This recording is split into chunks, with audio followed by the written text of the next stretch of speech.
Alrighty, so this week is just in case you're blind. Yes. Film Craic, and we're talking a couple of films which I believe you were about to say what they were before I interrupted you. Sorry, Nick, because these are your two choices today. Yes, yeah. This episode is the choices from me, and they are what I just said in a slightly different order, but you go for it, Nick. Yep. Just the films that Nick has chosen are on today's show. Yes, yes. The movies selected by myself, Nicolas O'Shea-Khan, are as follows. Right, there's an amnesty now in this job. The Can Dialectics Break Bricks and the Girls of Kamare, I guess is how that's pronounced. Kamare, by the way. I don't even know. Yeah, did look it up? Not sure. Right.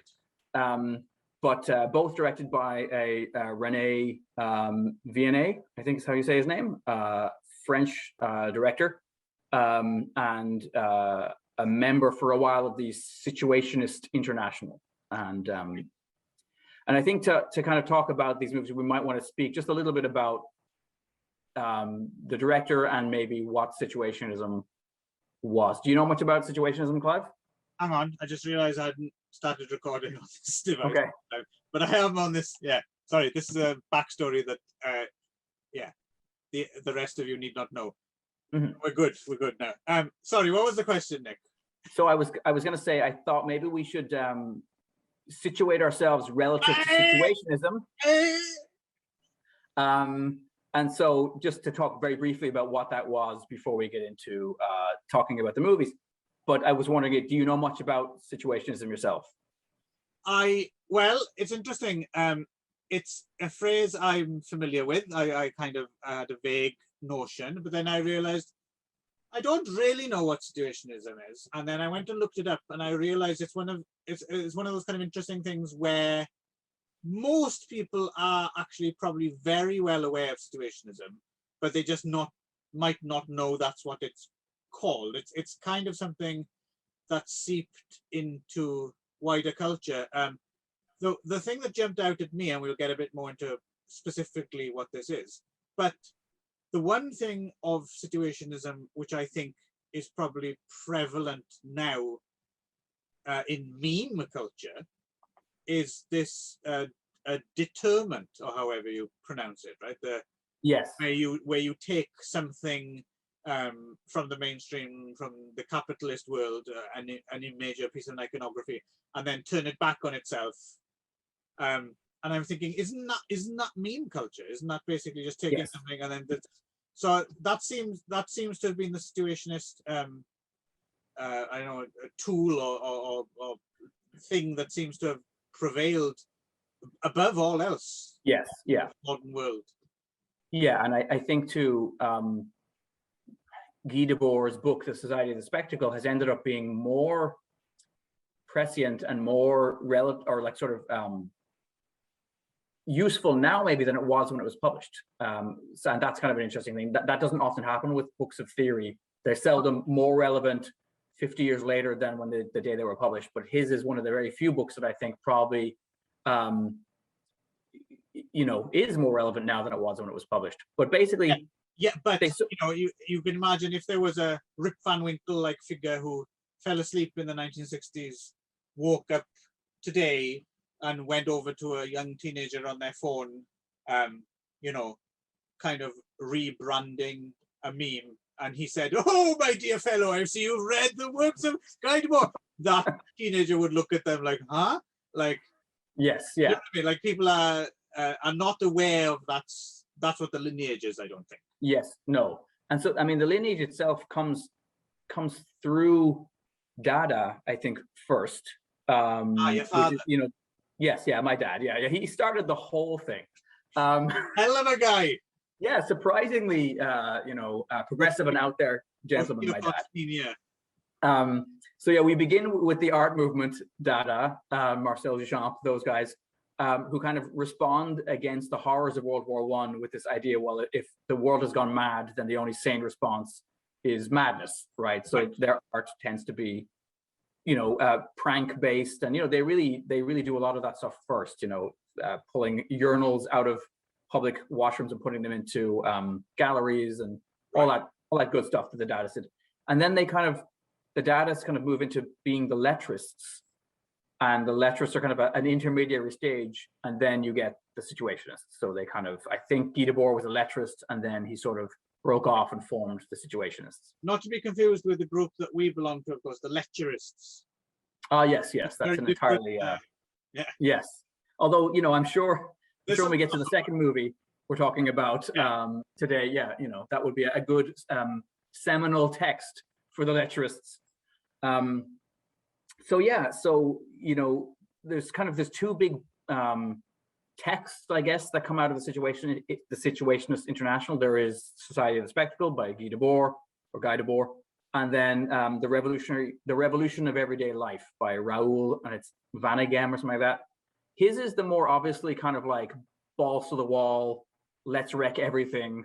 It's much more, and I think his father was actually an anarchist, and so his kind of a lot of the slogans we'll see in these movies, things like the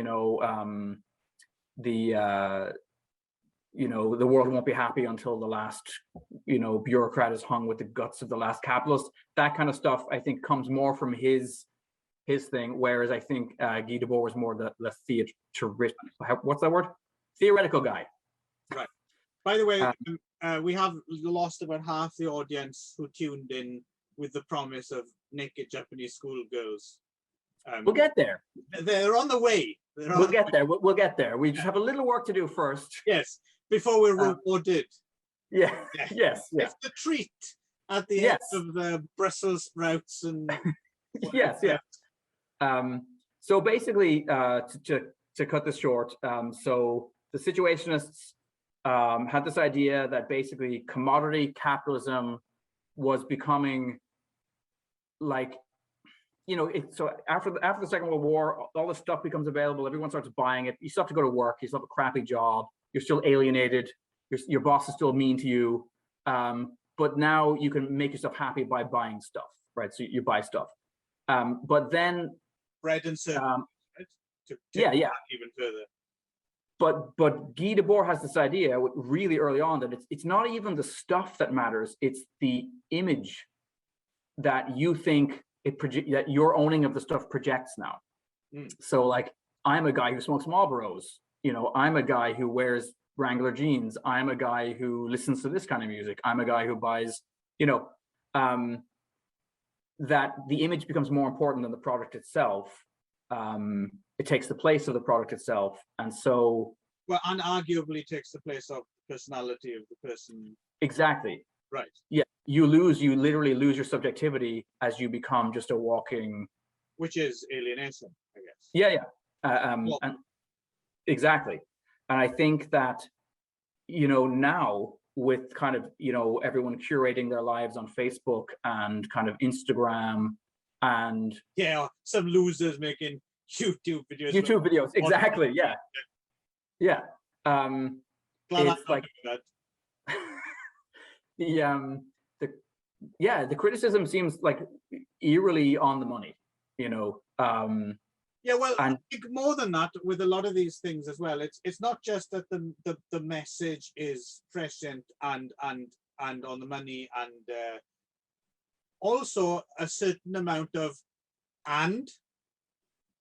so what, I think what was once considered terrible is now, there's two ways of looking at it, right? You could either say, well, we've totally lost the plot and sold out, and it's as bad as it was in the first place, but now we've just become a new word to it. Or, well, maybe this kind of hyper-capitalism isn't as bad as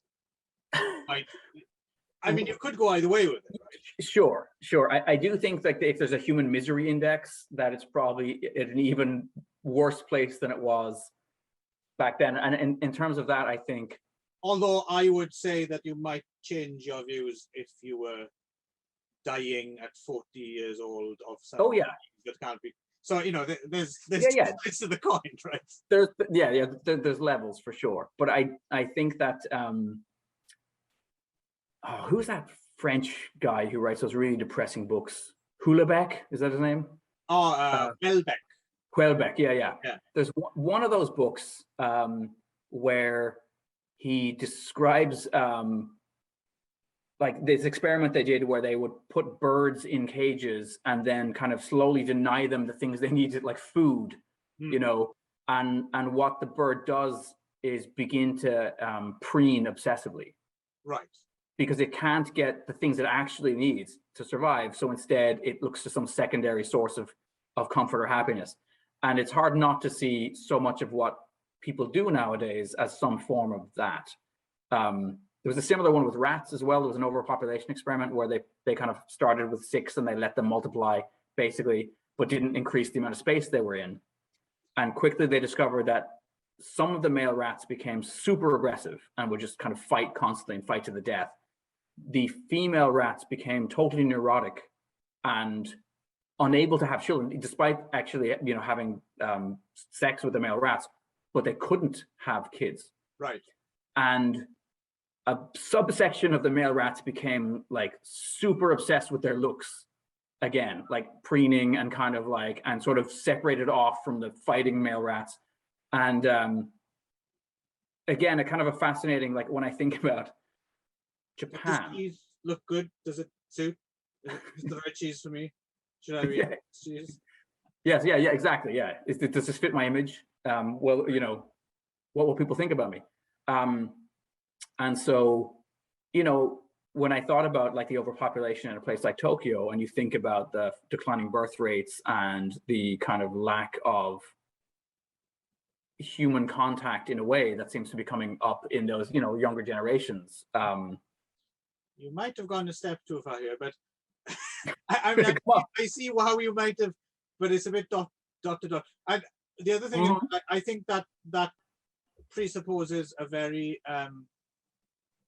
positive view of the potential of humankind.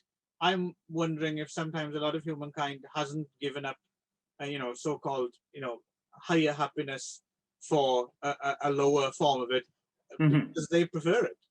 I think some humans just they're not really up for that. This is fine for them. I'm not sure if we're actually all that fucking great after all. Sure. Of worldviews, whatever gets you through the day, right? Right. Anyway, I think we can probably leave it there, except to say, well, you brought this up already. This idea of détournement, right, or détournement, whatever, is one of the two kind of big situations. They also were into kind of this idea of play in the city. They found cities to be an alienating kind of a place, but they had this idea that you go out, you play, and you wander aimlessly in the hopes that you'll bump into strangers, or you'll see awesome stuff you've never seen before, or be repulsed by things like, oh, that's terrible, but that you'll have a visceral, real experience rather than a mediated experience. And so this other idea. I think that's something that people do. I mean, I certainly do it, but I'm wondering if it's again like the meme thing where we've taken something that we like and just removed the didactic element of it. Right. That says you must do this and you must do that, and you just kind of do it if you want to. And I'm quite happy to wander the city. I enjoy doing that and finding things I've never found. But I'm not sure if I'm going to get in someone's face if they don't. I mean, the Situationists definitely were famous later on for just endless squabbling and constantly expelling members, and the usual Marxist kind of stuff. Turns into the meat grinder, right? Yeah. And you throw everyone else under the bus. The other thing as well, actually, I did want to preempt this a little bit, because now that you've brought it up, it's kind of worth mentioning it just to have in the back of your mind while we discuss this, because this is something that I was wondering while watching it. Because both these, well, one of them came, I mean, if Wikipedia is to be believed, if such movements actually have set dates, I'm not sure if that's actually true, but this comes right at the tail end of the situation. Really after the Situationist International has broken up. So while watching these films, and we'll get into exactly what they are and what, I was wondering how much of them is not so much situationist as almost parodic of Situationist International. Do you know what I mean? Like some of the Right. in it, I was like, I'm not sure if Rene Vianet is actually promoting situationist thought. I think it seems to be more, it's gone like one step further. It's almost like criticizing it, like, and it's almost a prank on a prank. Did you get that feeling? It didn't. I'm wondering how anyone could watch these and actually take it. I mean, it just throws you. They're both good films at sending you like down different rabbit holes. For example, it made me put that guy's book, I forget his name now, but The Tragedy of the Chinese Revolution is now on my reading list. It wasn't on there before. So there's a lot of these things that, but I can't imagine even back in 1972, anyone thinking that this would create a situationist or make them sympathetic to the situationist cause. It's more like a piss take, I felt. What do you think? But I do think maybe, and this is the kind of I think the conflict within the Situationists International is that you had this more playful, this more side to things, and I think that he represents that, and I think that Vanagheim kind of represents that too. And then you have this more theoretical, more strident version, which is the Guy Debord kind of side of things. So I would agree with you. I think there's no question that it's meant to be funny, and that it may be meant. Well, that's the whole point of dialectics, right? Isn't dialectics all about criticizing your own ideas at the same time as you work in this back and forth, right? Yes, I'm wondering if another kind of good example of this, a favorite of mine, is Alexei Sayle, for example. Yes, like he put a lot of stuff out there through the 80s, and that still continues to this day to a lesser degree because he's less kind of prominent on television now. But certainly in the 80s and 90s, watching his prime, more or less prime time comedy show, he would have thrown a lot of ideas and phrases out there that maybe weren't necessarily that familiar to people who weren't didn't follow leftist thought, but at the same time kind of undercut it and made a joke out of it. And of course he's famously a child of proper hardcore Stalinists. Yeah, who kind of obviously grew up to find that it of course it failed, it failed, and it failed disastrously, but is still able to entertain that some of the thoughts are still relevant and good and useful, but also if you're not able to make fun of it or open up to counterpoints and other ways of thought, then that's what kind of leads to the meat grinder effect, right? Stagnation and and what's amazing is that it seems to have happened, like you said, even in situations in which, situations apparently isn't the word, it's situationist, isn't it? But even within which itself seems to be a reaction to all that, it still happened. Like absolutely, seriously, and so anyway, I think we should go into the film, because I think some people are struggling a little bit with what we're actually talking about. So the first one up is Can Dialectics Break Bricks, right? So both films we're going to talk about, Can Dialectics Break Bricks and Girls of Kamare, are kind of basically redubs of existing films. Not even particularly, certainly a little bit of the second one, but not at all with this one. They're not even re-edits, right? They haven't been particularly cut down, they haven't been moved around, they haven't had things added. They're, in a way, not a million miles from that Woody Allen film, What's Up Tiger Lily, right? Which was just a Japanese spy film with a new English dub. So what's the date on that? What's Up Tiger Lily? No, yeah. Do you know what, like when did that come out? Because that obviously sprang to my mind as well. 68, I think, something like that. Okay, so it does predate. Oh yeah, yeah. Okay. But in fact, Okay. isn't there even a reference to it in Dialectics? Oh, I think you're right. Yes, yes. Yeah. So yeah, it was obviously a thing, right? And yeah, it's one of those weird things that is done intermittently. There's that. Did you ever see A Man Called Rainbow? I did. Yes. Yeah, the Stallone film. Example, right? Of that's an early, not for you, Nick. I know you know. For the listeners, that's viewers. Whatever. It's confusing, isn't it? This multi-platform thing. You rabble, is an early Sylvester Stallone film, redubbed. Anyway, but in this case, it's Can Dialectics Bricks from 1973 is a redub of the, well, we'll get into this as well. I actually found this more interesting than the film itself, the source of it. Crush, which is either a Hong Kong film shot in South Korea or a Hong Kong South Korean co-production. Right.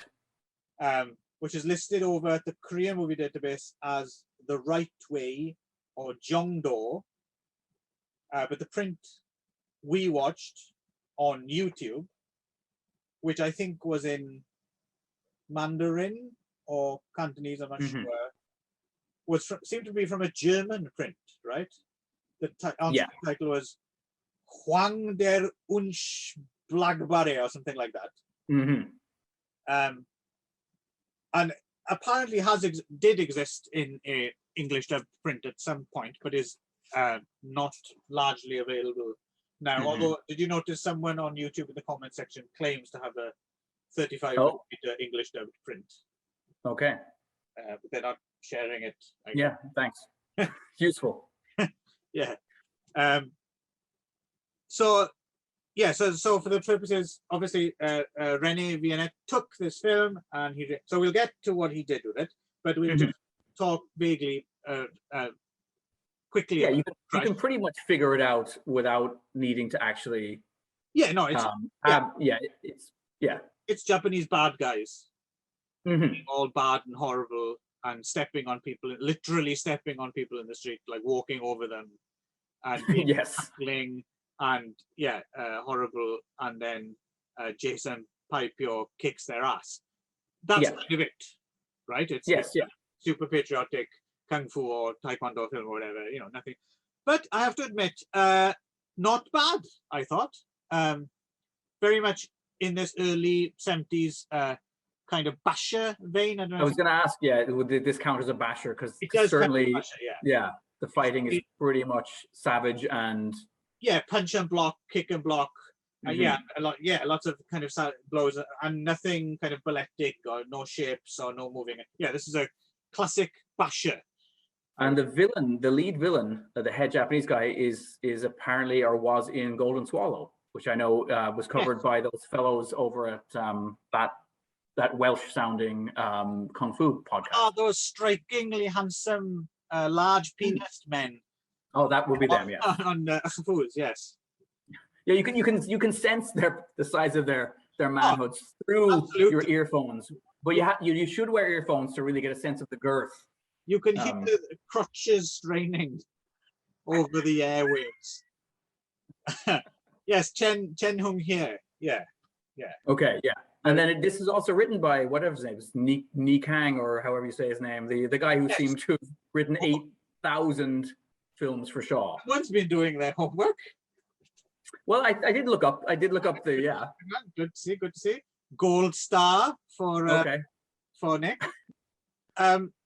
Yes, interestingly though, I mean, if you go over to the Korean movie database, and this is something about the Korean movie database that I find maddening and confusing, because I consult it quite a lot when I discover certain films are actually South Korean and were, kind of essentially ripped off by companies out of Hong Kong that made them look as if they were Chinese language films. But so they're useful for that. You go over and you find out who the real people who made it are. But they also have they're almost aggressively in support of the Korean film industry. Yeah. So sometimes you go over there and there'll be a film. For instance, I'll give you an example. Recently, I discovered there's a Korean version of the Sammo Hung film, The Dead and the Deadly. And if you go over to the Korean movie database, they list the Korean personnel and almost no one else. Like in the cast, they'll still have like Sammo Ho or someone famous like that, but otherwise they. And in that case as well, I was trying to figure this out. I went online and asked some people on Facebook, but I don't think there's even any, because occasionally they might have made a Korean edit of a film, which is something else they might discuss on Who's in the near future with yourself, actually. Oh yes, yeah. So that happened, but in the case of Dead and the Deadly, for example, I think it might have just been a Korean dub of the film. But if you go to interviews, they forget that there was a film directed by other people, and they just list the Koreans. So in the case of Crush, I'm not sure. It was certainly shot in South Korea.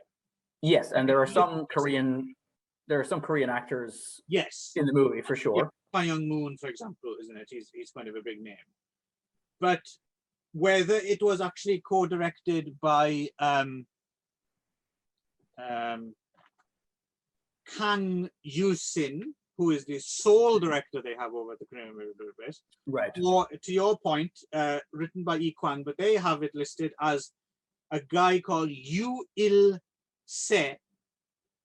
So whether he wrote new scenes that were added for Korean version, or he just wrote the Korean dub, or whether he did actually write the script, I don't know. The only thing I will say is that Yoo Il-se on his filmography has a film from 1982 I'd like to see called Pyongyang Headbutt. That does sound good. That does sound good. If someone had a copy of that, yeah. And again, the producer as well is a total different producer. So I don't know what's going on with all that. So I can't really say definitively, other than it's certainly shot in South Korea. Okay. Yeah, and like you said, yeah, it's a fairly easy to follow. And for me, at least, I thought it was pretty good. I mean, considering it wasn't dubbed into English or didn't have subtitles, I thought it might be a bit, not difficult to follow, but I thought it would, sometimes it doesn't engage you if you're watching something. But I watched Crush all the way through, and unremarkable, but pretty good basher. Yeah. Its time. Would you agree? Yeah, no, absolutely. And I do think it's the strong point of Can Dialectics Break Bricks is that he, Rene chose a movie that's you'd want to watch anyway, regardless of whether he layers in and ladles on his political soup all over the place. It's still just as entertaining. And if anything, in this way, I do feel like he takes an easy out here and an even easier out with the following film, where he's chosen movies that already effectively are, in this case, it's anti-colonialist, right? I mean, obviously the Japanese weren't doing nice things in Korea, and so it's very easy to then just add an extra layer of politics onto what is already a political film in many ways. I hope I don't have a rightist neighbor who understands English listening in at the moment who's going to bang on my door after you said that. Yeah, no, I certainly will get to this in the second film. There's a certain point towards the end of the film where it kind of, even though I'd seen that film before and I knew it was coming, it really clicked, and it was like, oh man, that's almost perfect in a way. But we'll get there. Yeah. So Can Dialectics Break Bricks? I watched a YouTube version of this, which was in. Now, is there a black and white version of this and the color? So, yeah, the black and white version I think is the original version that was released, and then it was I think the color version that I got was somebody just took the subtitles, or took the dub actually, because it is a dub.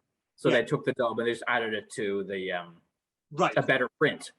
But interesting you should mention that, because from my reading, when this first came out, it was just Yes, subtitled. just subtitles. Yeah, there wasn't a dub done for a couple of years.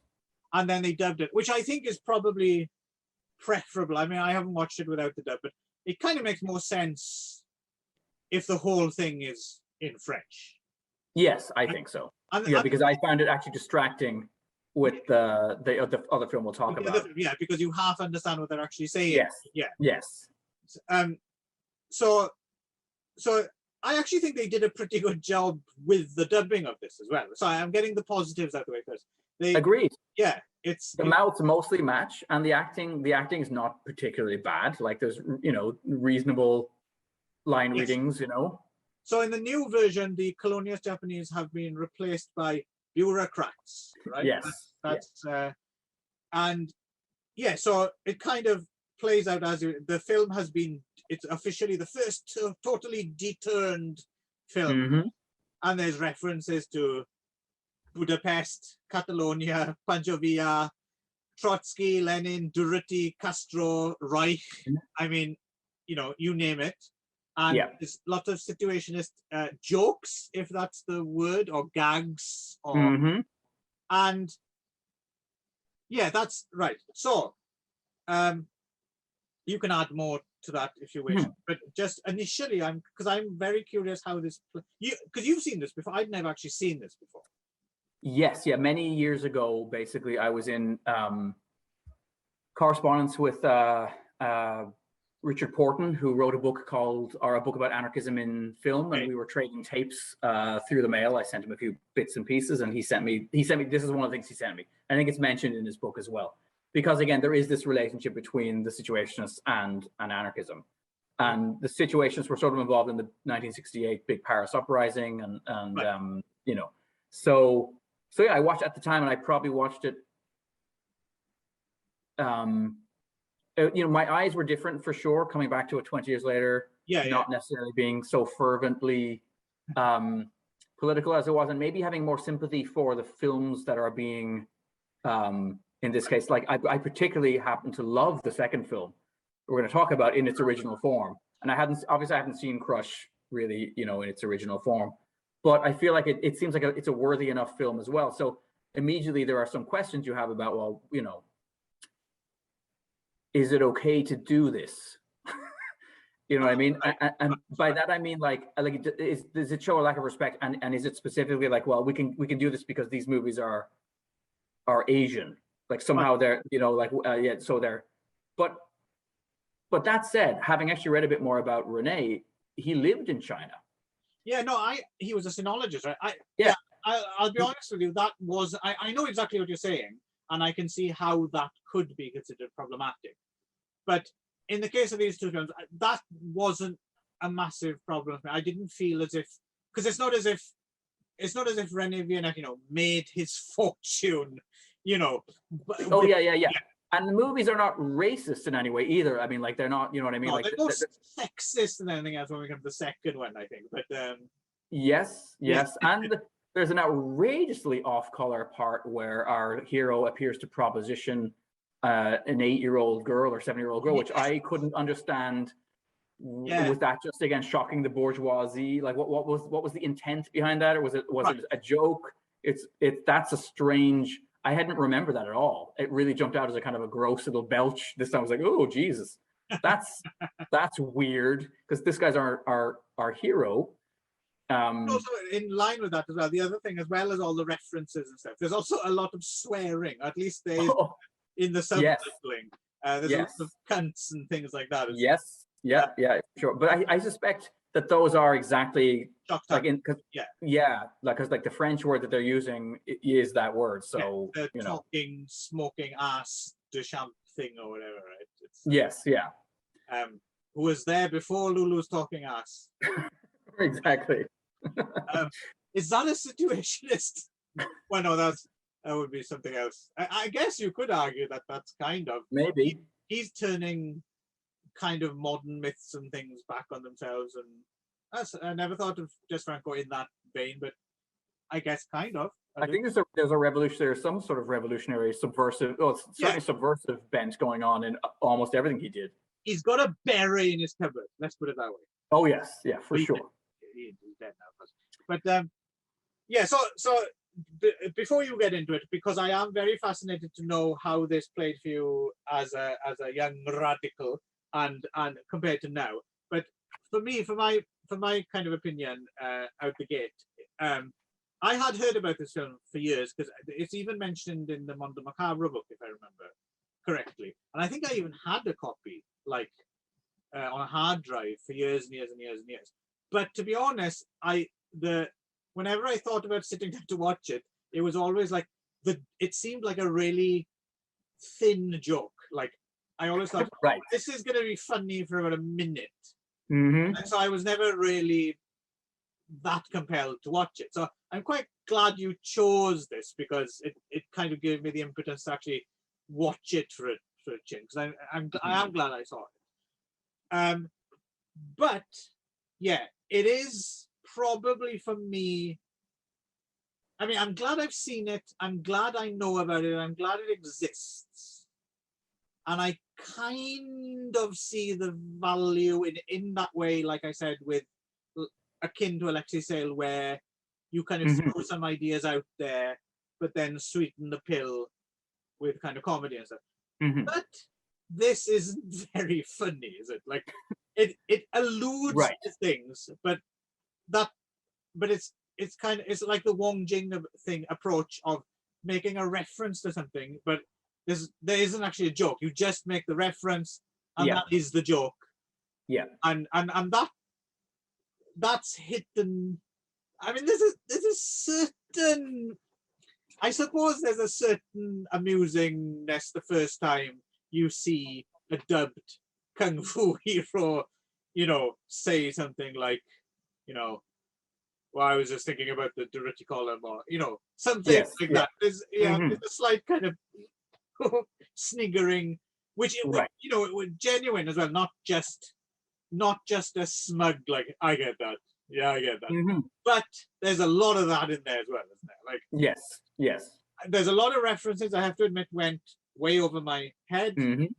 Some of which I looked up because I thought I should know. Some I didn't care to. Some bizarrely didn't lead anywhere, like executors. Like I looked up a name and that name doesn't exist on Google apparently. Well, I mean, there's no question that they're highly dated because they were highly topical, I guess, right? So there's a lot of references being made to things that probably mattered a lot in 1971 in Paris, but that to an audience, crossing space and time, that it means nothing.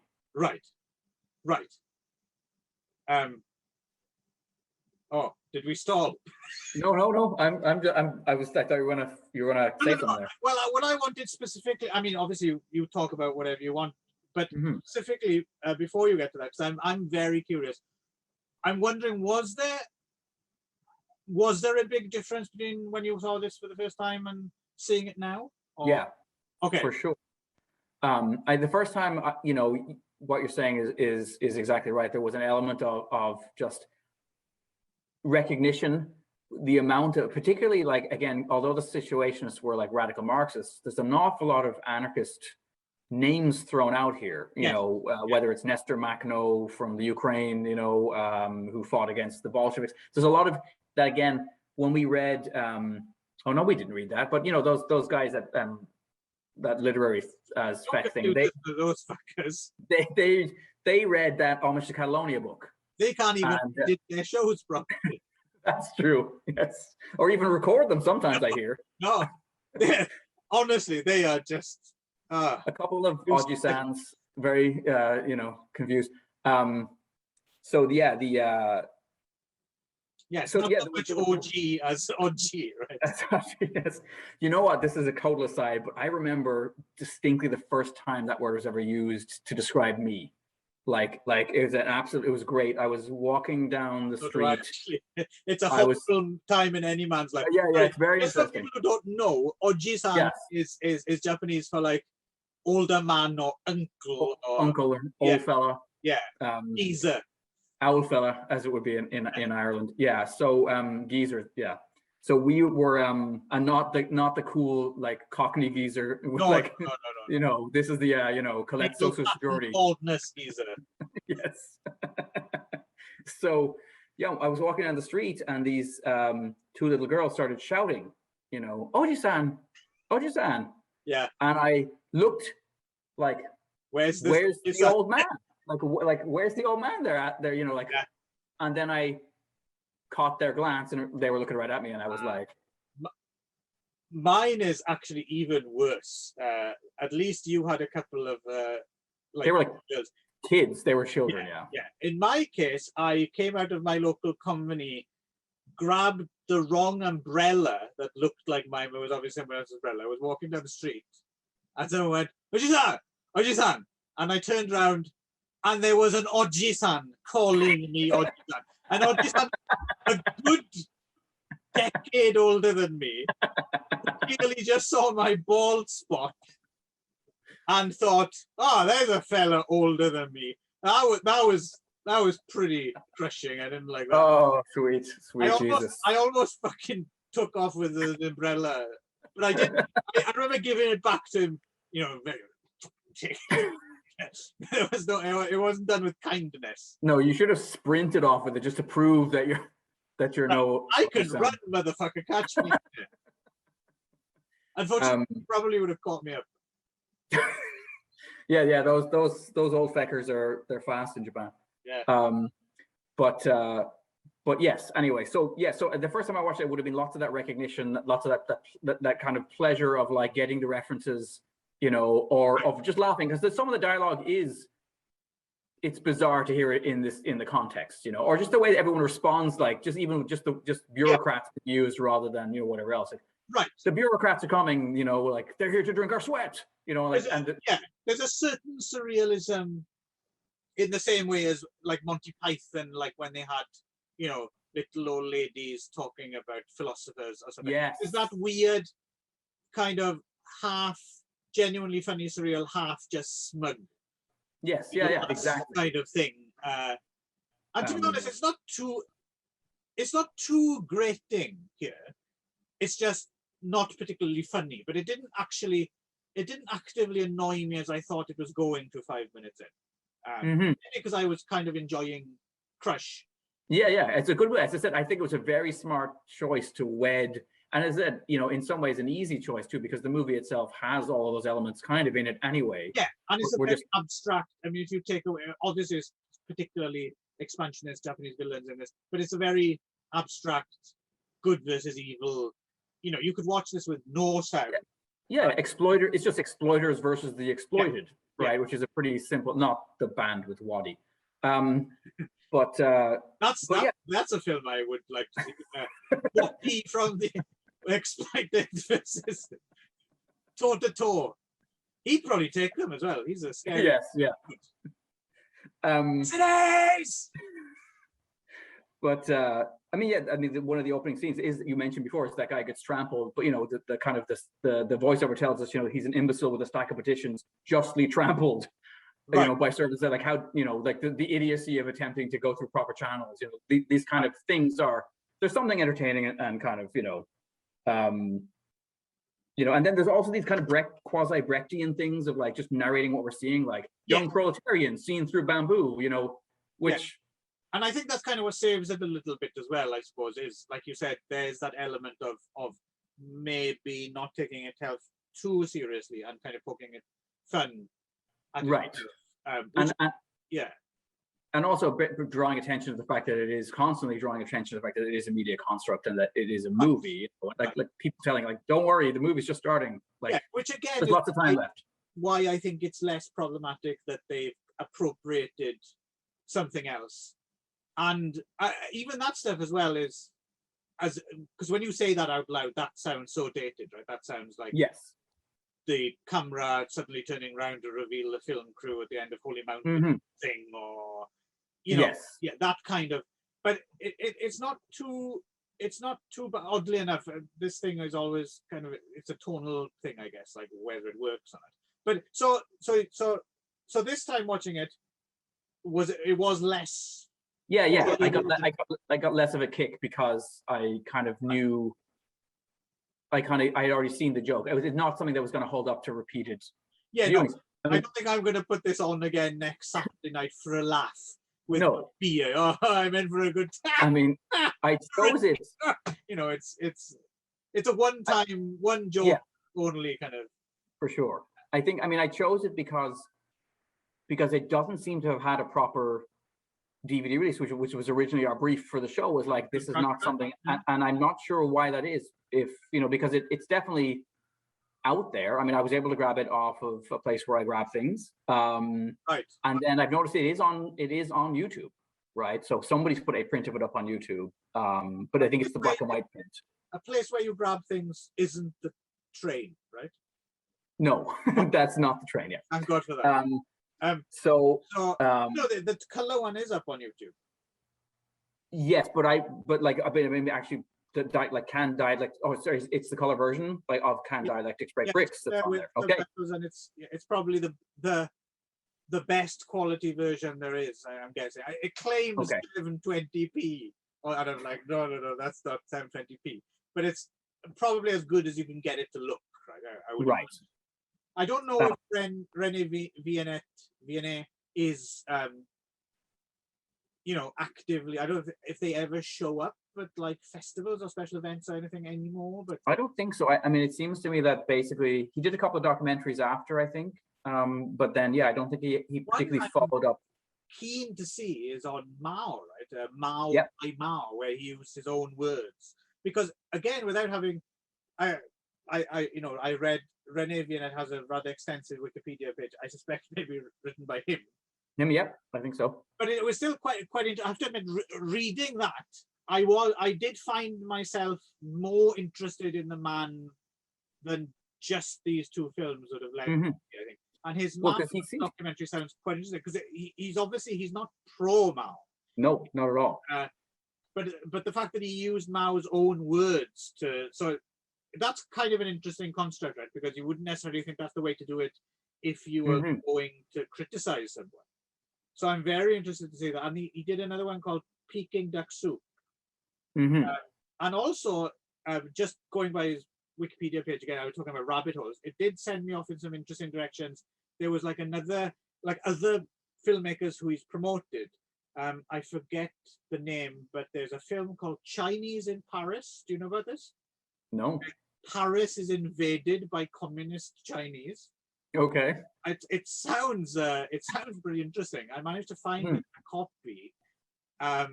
So I'll be watching that, and then also he's promoted the this Hu Jin, this Chinese documentarian, whose stuff is effectively, you know, you can't see it in China. Has sneaked out to festivals abroad, and he's made documentaries related to the early days of the revolution and the famine. And his documentaries sound really interesting. So René Vianney seems to be in a broader, you know, above just these two films that were made, you know, 35 years ago, seems to be somewhat relevant and kind of an interesting dude. I'd be interested to see if there's any, well, there are interviews with him, but I don't know if they've ever been translated. Yes, yeah. And there's like, I mean, the other thing is he was also pretty much the primary distributor for an awful lot of Chinese and possibly some Japanese movies that came into France at the time. Like he basically was, so yeah, I mean, a lot of that Shaw Brothers and stuff. And he basically talks about in that Wikipedia thing, they talk about him being a huge fan of just Asian cinema in general. Right. And like you said, a big booster kind of it and a popularizer of that stuff. Yeah. So I think in the greater context, it's less problematic what he did with these, I think. Yeah, and there's no, as I said, there's no, which, you know, I think would have been the case for, you know, if it had been done in America, there is no sense of superiority, or there's no kind of like there's no Jerry Lewis China doing that. Or exactly. References to rice or something, or you know. None of that stuff is there, which is like, you know, which is good. But yeah, as I said, the one thing that was that jumped out at me was I kept reminding me that I want to see Femrock. Yes. Have you seen it? Yeah. Yeah. That's fantastic. Yeah, because at one point I remember reading about it 20 something years ago, back when I was in my anarchist days, and it was one of the things that would come up Oh yeah, occasionally community while I was houses would that would, okay. but also I saw it again actually because I wanted to show my wife it. I saw it not that long ago, a couple of years ago, and it still works. Okay. Yeah, Michel Piccoli at his fine. Okay. Yeah. Might make a good double bill with work as a 4-letter word. Right. Well, I was thinking we might get to work as a 4-letter word because I looked it up and it does seem to be pretty much largely unavailable in any form. Okay. And okay, because I have a copy. Yes, it's on YouTube as well, actually. Yeah. Okay. But which I know slightly goes against the, but I don't think that counts because it didn't go. I think if it's not on DVD, yeah, then I think it counts. And we did mention it. Sorry, those other people standing in for those other people on another podcast mentioned it when talking Death Laid an Egg. So because who was it? Was it Craig Ledbetter or no? Yeah, said it was the only film that he could think that had the same general feeling. Right. So that piqued me because prior to that,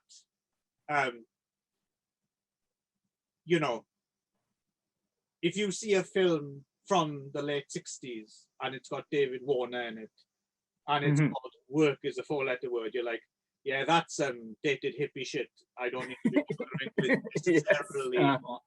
But then as soon as I heard that it might have something in common with Death Laid an Egg, that kind of puts it higher up the queue, right? So yeah, I don't know if I have much else to say about this, except I guess the other thing that kind of appeals to me then, and maybe still does in a way, although I probably shouldn't say this, but like violence, generally speaking, for most of human history has gone in one direction. It has gone in the direction from those with power down towards those who don't. Punching down has been really the history of our planet, for the most part. And particularly since the advent of kind of like from feudalism into kind of capitalism. And so it's very seldom when it goes the other way. It's either violence between kind of marginalized and oppressed peoples or violence directed at them. But seldom is it kind of, until there was those brief periods of time when you had and Ravachol was mentioned by name in here, you had those guys who would just whip bombs at archbishops or captains of industry, and there was this short period where the kind of the people who were used to meeting it out occasionally had to be worried that it might come back at them. Yeah, and they don't like it. No, they really don't. People, and you start World War I inadvertently. The reaction can be quite strong. Yeah. Oh yeah. And so there's a part of me that there's an element of that in this film of the like your time has come, like we're gonna start directing this violence back at you now. And there is certainly, you're quite right, there's something about it, and it's one of the reasons it's so tempting for young folk as well, I think, is before you get to thinking about it and like, oh, hang on now, let's really think this through carefully, and are we just doing what was, all that, just the initial, punching up against the system is so still kind of rare in a way.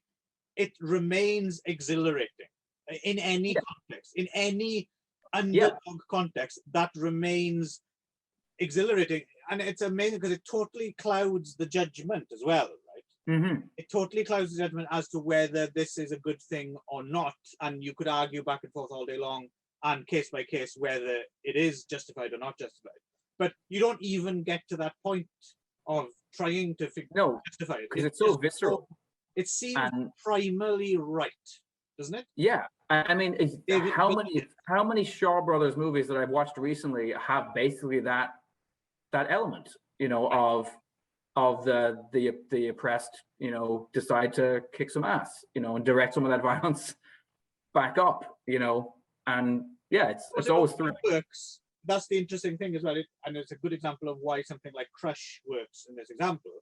Is it kind of only works if the other side are mustache twirling villains. Right? As soon as you add any kind of nuance Yes. to Yes. it, then it gets less, you know, if you're out in the streets throwing fire bombs at the bankers, is yeah, but then, you know, a cut to scene inside bankers' apartment of their innocent pet kittens burning alive, then Yes. you have less sympathy for Yes. the people on the other side, right? Yes, yeah, for sure.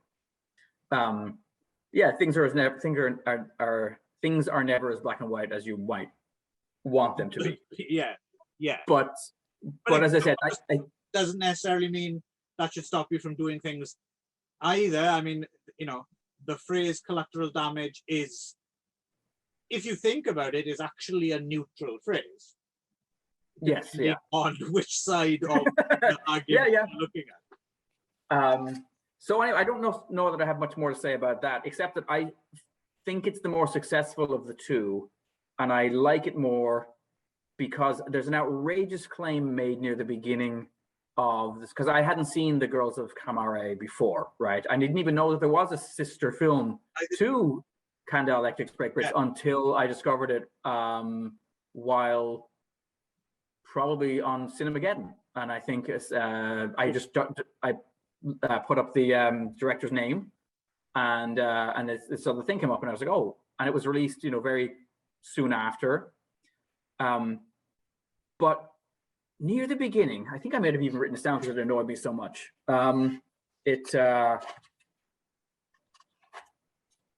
Sorry. You've understood nothing, you dick bite Leninists. We're gonna fuck you up. Bamboo up the ass with red ants. That's a line from the end of Crush that obviously I decided to write down because, Also, that whole part where like there was the little boy and the little girl who seemed to be in some kind of relationship, but he can't abide her because she believes in Castro's lies. Right.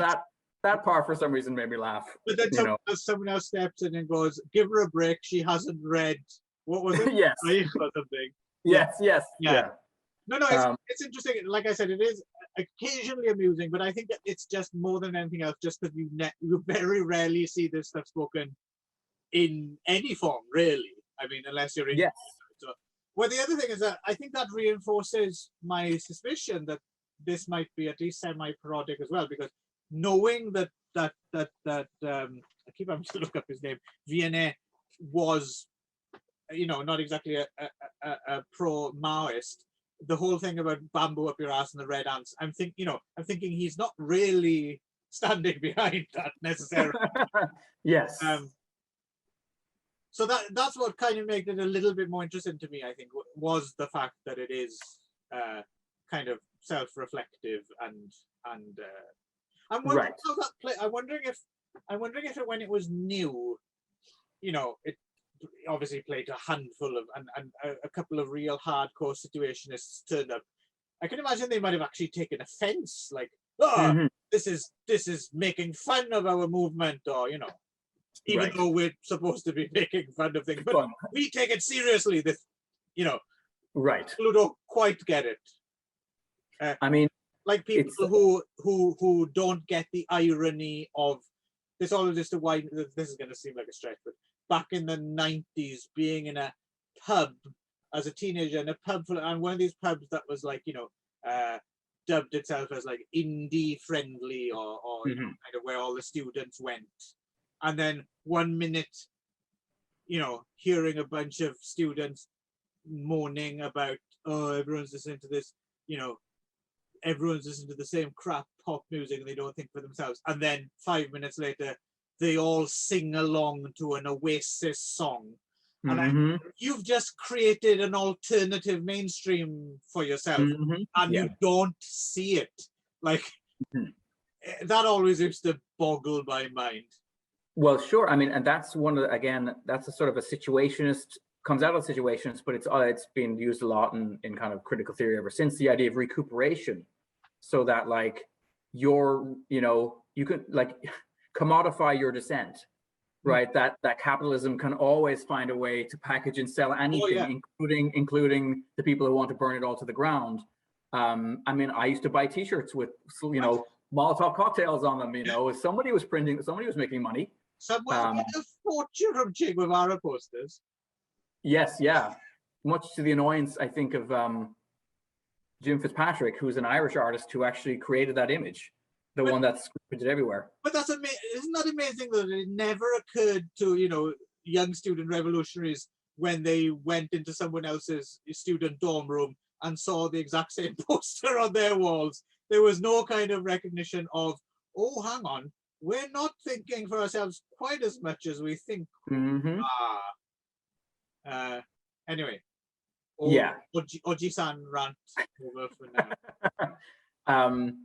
But then, it's funny when you look at the history of like Situationism and Daytona Mall, whatever else, culture jamming was a big thing in the 90s, and then you go back to the 80s, you've got, people like the guy from the Feeders, if you've like seen the Research Pranks book, there was lots of people who are, climbing up and repainting billboards and, doing that kind of stuff. Well, like I said, I think it's one of the ideas or seeds that probably will continue, because it is a good idea. That is, like, regardless of its origins or whatever movement you want to attach to, just whatever you want to call that level of pranksterism, is it just works, right? It's something that... And the brass eye is often held up as being a recent example of Situationism. Right. I'd have to give that a think. But yeah, well, yes, actually, yes. The whole, certainly the way they used, like, the graphics of self-important 90s news programs, endlessly turning into itself while the music bombastic dun, dun, dun, dun, dun, dun, dun, dun, dun, dun. Yeah. No, and that also used to a kind of certainly a political purpose in a way. I mean, it wasn't just for fun. There's definitely an element of critique and of But it's interesting again. I mean, I'm not sure about particularly in Chris Morris's case. I mean, I wouldn't be surprised either way. He may have been fully aware of where that stuff came from. But I think those things, like, I don't think I'd ever heard, or certainly hadn't researched Situationist back when Brass Eye first. But that connected with me totally. I didn't need to know. Oh yeah, no. So what the label was, it just it immediately hit me, because it's that is ridiculous, and that is exactly what you will see on the extra mile that they go to parody it isn't that far, right? It's, no. Yeah, it's about an inch. Yeah. But no. So what bothered me about the Girls of Kamare is very early on. Okay, so we're subtitle Girls of Kamare now, then. Yeah. So there's a subtitle very early on. So I guess we should just say that this is I mean, it's funny. Initially, I thought it was two films cut together, but it's really not. It's just the credits scene. The very opening credits scene is from Female Yakuza Tale, Inquisition and Torture, which is available in its original form, subtitled. You can go and see it, starring Ikereko. And then amazing credit scene. Yeah, I was left with the feeling of like this muddy, washed out print. I was like, I need to go back and watch the HD, because I'd forgotten what an incredible credit scene that is. Well, that and its predecessor, Sex and Fury, they both have very similar, which is basically a topless Craic jumping. And I think Sex and Fury, it's in the snow, maybe like a lady snow kind of parody.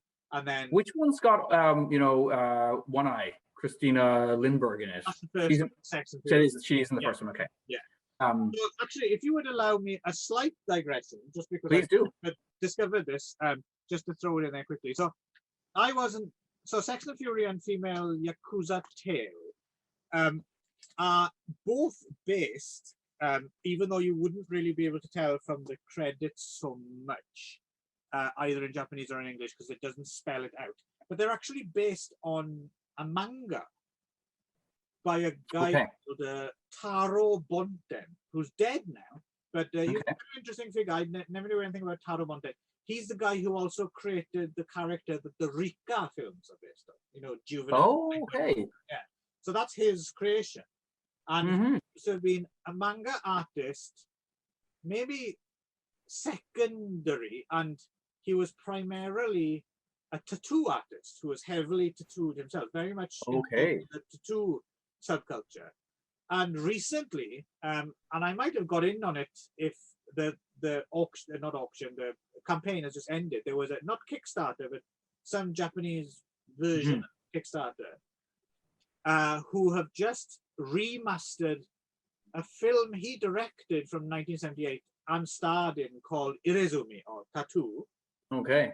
And they've just done like a Blu-ray restoration of this 1978 film, which is only available, it won't be put on sale, it's only for people who kicked in. Kickstarter campaign. But they also got this beautiful, there's like a book that was released in France, which was all 10 of his graphic novels all put together in one place. And I recommend checking out Taro Bonten's artwork. It's quite beautiful, very, very colorful. Okay. I'm keen to read his manga, but he was a figure I wasn't aware of. No, me neither. I'd be interested to hear about. But I'm obviously aware of the movies that were derived from his work, so that's right. That's interesting. So I'd be very interested to see if anyone ever translates the graphic novel collection from French into English. It looks like a beautiful artifact, and I'm very keen. I mean, I might not be any good, but I'm very keen to see this this film he directed as well. But I guess someone who took part in that Kickstarter campaign has to leak it. And it depends if anyone. This is going to sound massively. Anyway, I'll say it anyway. There's a big difference between foreign fandom or otaku and Japanese otaku and fandom, which I found is, of course, you have assholes everywhere, but in general, I found that kind of non-Japanese otaku who find rare things tend to quite like to share them with the world. Yep. Whereas I have met over the years, I've come in contact with so many obsessive Japanese otaku who just cling to what they have, and they exist only in, one copy in their small apartment, which is going to collapse under its own weight any minute now, so it'll be lost to the ages. Yep. But there's a definite difference. Yep, no, I've interacted with that too, and in music collecting as well, where and I think particularly in bootleg, because a lot of people would make bootlegs of concerts, but again, they wouldn't share them with anybody, Anyway, so yeah, this anyway. So the movie is Terrifying Girls High School Lynch Law Classroom. Yeah, which I had seen before. It was released at one point in a 4-disc Pinky Violence set. It was kind of the first time, I think, much of that stuff had been released on DVD in the West. Well, it's the second of 4, a series of 4, and I think still to this day it's the only one that's ever officially been released with English subtitles. Although if you know where to go online, you can find the other 3 with very good English subtitles made by a generous fan who shares. Yeah, so I'd seen it before and loved it. I think it's a brilliant film. I mean, I like the director, Suzuki Norifumi, because he also did School of the Holy Beast. He seemed to have it in for schools and basically. So here's the thing that bothers me, right? Right near the beginning of the movie, it has the audacity to put up a thing that says the first subversive Japanese porno film, and I'm like, oh really? That is bullshit of the highest order, Renee. Right. And you should clearly know better. The movie has barely been touched. I mean, really, other than, I mean, more so than even than the first one, other than the addition of a bunch of references, this is the same story. Because you don't have to change it, because the film is deeply subversive and deeply revolutionary in its intent from frame 1. Yeah, it's true. It ends with, rioting schoolgirls actually fighting with riot police.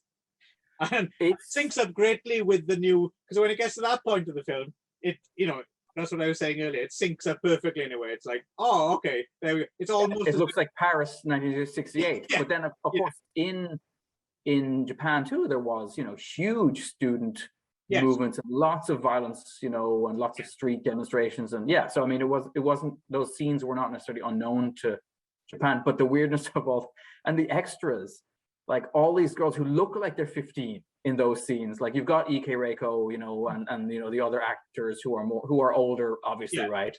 Yeah. But then all the extras look like they're proper little schoolgirls. Yeah. And I so do those wonder scenes how of them they going did ape shit at the end with all the big bamboo sticks, smashing the school to pieces and overturning cop cars and just setting them on fire. And Well, you have could to see wonder, it. You were could see they it in their allowed to faces. go and see the film they were in? Yeah, I would wonder. Who would go and, because you'd have to go to some, you'd Seedy, go to a rain-coated theater theater. on a triple bill or something and sit through. Yeah. Although actually, thinking about it, these would have played. Actually, Yes, because they were not theaters. Yeah. because I mean, really, the other thing that struck me when rewatching, and I was watching the first one of the four, which I hadn't seen before, is how similar they actually are to the kind of Gendai Yakuza kind of things that were going on at the time too. Like, it was just girls running around punching people out in the streets rather than Bunta Sugawara. Yeah. Plus, but more sex scenes added in, right? Like yes, yeah, a lot more nudity.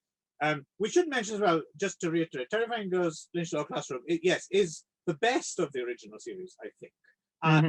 And yeah, it is a pretty interesting, weirdly twisted. Just to give you an example, so this film, in its original form as well, without any added kind of stuff added, begins with a scene of this schoolgirl. What do they call them in the original film? They're called the committee for the discipline, basically, disciplinary committee, right? And they're basically they're basically the school president and her gang in these really cool matching bright red masks. Seems very timely, actually, because they look the cloth masks. It looks very COVID friendly. Bright red gloves, draining another topless schoolgirl of her blood, which is in the school science lab. It's just, what's going on now? It's just. I do remember the first time I watched it being riveted from frame one of like, this is off the charts crazy. It's proper anarchic as well, and in a way is, like you said, it is a situationist film before they turned it into a situationist film, because it's basically, they add nothing to it. They add nothing to it by adding the and some of the things they actually do, I think, detract overall from, because it's the oppressed again versus the oppressors, against the system, against the bureaucrats who are exploiting and literally draining their blood. Yes, this is already in the film. None of this needs any. No, the subtext is not even subtext in a way, and already made palatable for everyone by having a whole bunch of tits and violence in there as well. So everyone's welcome. So yeah, so I mean this. So they also add hardcore inserts. Which, I mean, don't add anything. No. And like you said, yes, almost is worse because it's much more sexist. I mean, I don't know. You could go round and round in circles saying, is the original film sexist and misogynist or not? But this adds an extra layer because, like, there's one scene where there's like a slightly older character, and she's not that much older than the actress who's playing the school, who's playing a teacher, who has a sex scene, right, with one of the teachers. Perfectly fine. It's just, added frisson of the, as well as the schoolgirl, you get the school teacher fetish thing thrown in there, right? However, in the new version, in the subtitles, because she's an older person, she is referred to having a rancid vulva. That's rancid vulva. That made me kind of, oh, that's not very nice. That's no, I agreed. Extra level I didn't need. It's funny. It seemed really ill-judged. It felt like. Oh, sorry, Nick. There was one insert that did work. I mean, I don't know if it worked and if it's good, it did at least make an impact on me. Oh, I think I might know where you're going. But at the same point, Sugimoto Miki gets stripped as she does in the original film, but now, due to the magic of inserts, she's now a man with a cock or a hermaphrodite. I'm not sure which. Yeah. It at least get a startled response from me. I didn't expect that. Yeah. I mean, because both she and Ike Reiko had famously kind of husky voices. and in real life, interesting enough, do not have penises. Known for being sans cock. Yes, they are. Yeah, so that was yes. I think that was another thing that kind of just I didn't. What was the point? It didn't seem to add anything more revolutionary. Right. Interestingly as well, another comparison with the original film is, so there's a scene in the original film where they torture someone with an electronic device and a bulb. And the one kind of little, allusion they make to kind of, some kind of satire or real life events is in the original film, they say, oh, we learned this from the Americans in Vietnam. Yes. And then, of course, in the new version, that's all they've done is they've just changed it to French Algeria. So again, they've not really changed anything. It seems really lazy. And as I said, I mean, the movie itself, I mean, basically, in a nutshell, you have this utterly corrupt school where girls are supposed to be, turned into like good, obedient wives and mothers, and basically everyone from the principal to the vice principal to the board of governors, they're all a bunch of scabe, lecher, old men who just want to kind of abuse the girls in various ways. And then there is also Tsunehiko Watase, who plays this kind of hip, kind of Yakuza kind of, but he's not. I mean, he's supposed to be an ex-police officer turned investigative reporter, right? But also blackmailer. He claims to be a reporter, but he seems to be just on the make, right? He's like he's like a blackmailer, basically. Yeah. And I'd forgotten that he's Watari Tetsuya's brother in real life, or was. Right. Anyway, and so basically the movie just kind of escalates as this, and then there's this gang of kind of terrifying the disciplinary committee who just kind of torture the girls at will, and then this small group of girls kind of fights back, and it turns out that Miki Sugimoto's character has gone to the school specifically to kind of get revenge, because her friend is the little girl we see at the beginning getting drained of exsanguinated and then tossed off the roof of the school. Right. And again, that's, that whole opening scene plays out in both movies exactly the same. The police show up and the school's like, could you like not investigate this and just kind of be not saying anything in the newspapers? Yeah. It's in both movies. So. And they didn't even dub it this time either, right? So if you understand Japanese at all, it's also just sometimes it's the same dialogue. Sometimes, and other times it's something. But if you can slightly understand what they're saying, it's kind of weird sometimes, because there's it doesn't match up. Little things like, for instance, the amounts of press-ups the girl does in they're saying, but there's a reason though. Weirdly. And I only realized this because I was reading about Sight of the Spectacle is broken up into almost like little biblical verses, and there's 221 of them. Right. And so that's a real deep cut for, I guess, the Situationist nerd. Yeah. Which I guess is the only person that this version would appeal to. Right? I mean, certainly go out and get yourself a copy of Terrifying Girls High School. There's no reason to see the detorned version, because it's as I said, overall it's actually less subversive.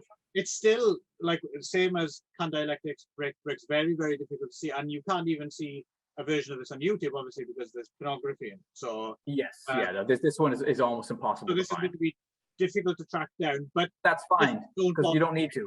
Yeah, we've done it for you. We've only got our chains to lose. Yes. But that last scene was just as great as I remembered it being. And it's like, I love too, like, did did the scriptwriter just get to the last, like, it's like, and the last 8 minutes are just girls going ape shit. Yeah, it's like, great. it's like Fist pumping. Though, that you're really like, woo! It's no. And I've heard these stories about classroom breakdown in Japan, so they're not totally, like, that whole thing is not completely off the charts. Right. Obviously, they amped up a little bit, but yeah, Yes. and when the original film came out, 73, would have only been a few years down the line, and I'm guessing some of these filmmakers as well were kind of chomping at the bit to go back to that as well. They were like, come on, let's come on, we had something going. Let's not let the flame die, you know. Well, yes, I mean, Suzuki really seemed, because I mean, a number of his films always the stronger thread of kind of, you know, even the other, I mean, the first one, the very beginning, almost the first line that Miki Sugimoto has is like, the girls are like, we're gonna go out and do something, and she's like, why? Like, society fucking sucks. It's just right away, like, you know, these girls they're angry, like, they're, you know, viscerally angry at the state of their lives, the state of Japan, and the state of education, and it's and the state of people keep making films about them in states of undress. yes, yeah, exactly. Although I do love, you know, support this movement, but can you get it out, because you know it'll bring more people in.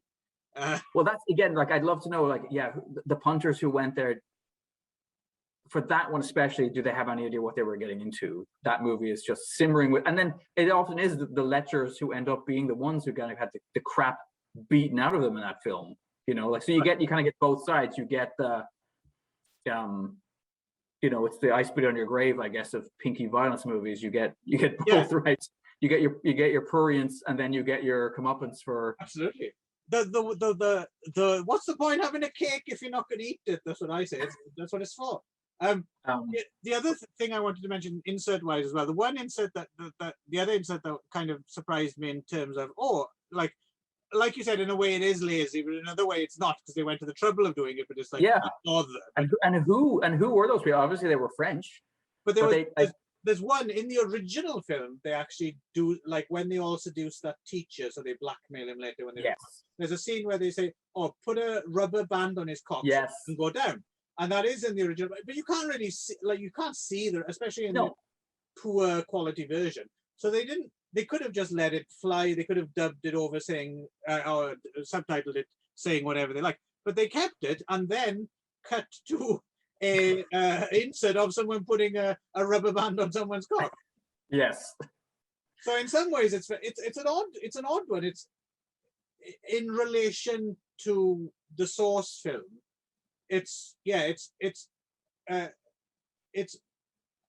a stranger prospect than the original one was, than Kandai. Yes, I think too, the references were becoming more and more arcane too. There was lots of them that I didn't catch this time. Yeah. And I wrote down some of these things, and I also Googled some things, and I was like, yep, that went, I don't know who that was who that person was, or what that, and it's endless comments about specific periodicals they didn't like just like, this newspaper sucks. That newspaper sucks. People who read that magazine are morons. Like, did you make sure that all the girls took a subscription to L'Express? Yes, yeah, exactly. I've no idea what you're talking about. But yeah, I also like the fact that they refer to both Beauvoir and Camus as cunts. Yes, yeah.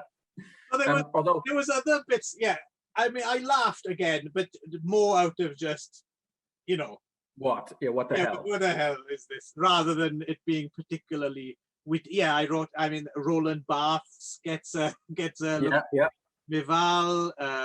Who else do they mention? P.F. de Bakumin. There's the Khrushchev report, Kavacho, Mako. Yeah, a whole bunch of stuff here.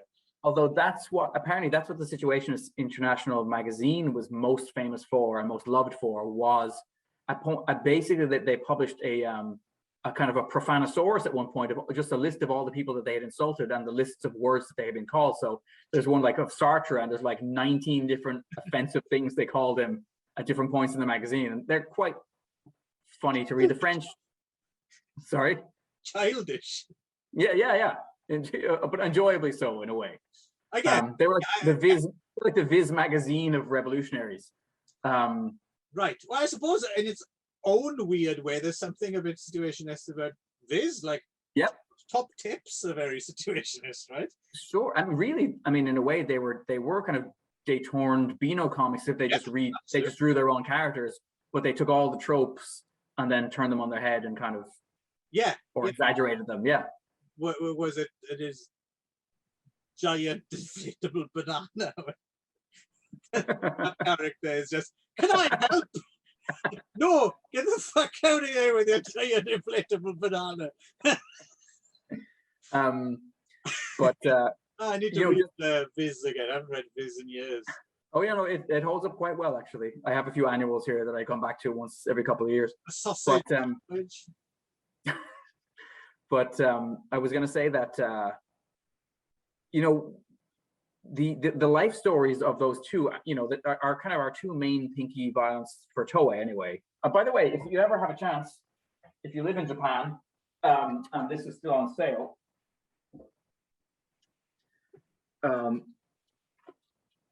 this is okay, well worth. This came out when I lived there, so it's probably, you know, over 10 years old now, 15 years old. But it was only a mere 2,000 yen at the time, and it is basically a compendium of. I've never picked that up. Is there much in there beyond the expected titles? Like for me specifically, if I were to pick that up, am I going to find a lot of stuff that I wouldn't know about? Or I don't know about that, but what I was interested in was the reprints of the obviously the actors and actors. I don't know why I'm showing this on YouTube actually, and I'm thinking about it. I'm going to put that away. You're determining this video. You got carried away. There is a you got carried away in the thrill of punching up and yes. Anyway, no, there's more kind of information maybe about the adjacent stuff, like magazine appearances or the albums by or that kind of stuff by that set of actresses, I guess. Another top tip I remember now that it's in my head, I quite like, is save money on an expensive pair of binoculars by simply standing next to the object that you want to see closer. Nice. My two favorite ones were the if you are the captain of a starship and you're facing a serious problem, consider doing the absolute last thing first, like the absolute last thing that will work first. Right. That was one. And the other one was the, you know, it was just like, take a piece of string and a match and wedge it into your arsehole and smear your bum hole with honey and wait for flies to land and hey presto, anus flytrap. Yeah, it works. That's how I catch all my flies. Anyway, I was just going to say that one thing that kind of was weirdly, I don't know what the word I'm looking for is, but you know, warm and fuzzy. You know, it gives you a happy feeling. Is the fact that you know, poor old. Sorry. Heartwarming. Yeah, heartwarming. Yeah, is that, I mean, not so much for poor old E.K. Reiko, who I think ended up getting in trouble with the law over drugs and stuff, and I don't know that her later life was a particularly happy one. But Sugimoto Miki, who's the star of Lynch Law Classroom, who doesn't no, and who is a woman. She got married, left the movie business, I guess changed her name, I suppose, to her whatever her husband's name was, and then went to work for a preschool. Oh, yeah.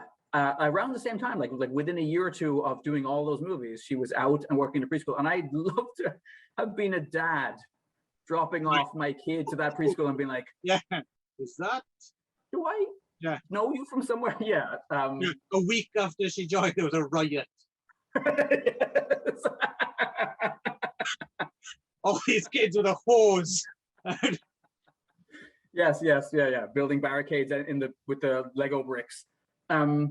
Anyway, so yes. So there we go. Situationist entertainment.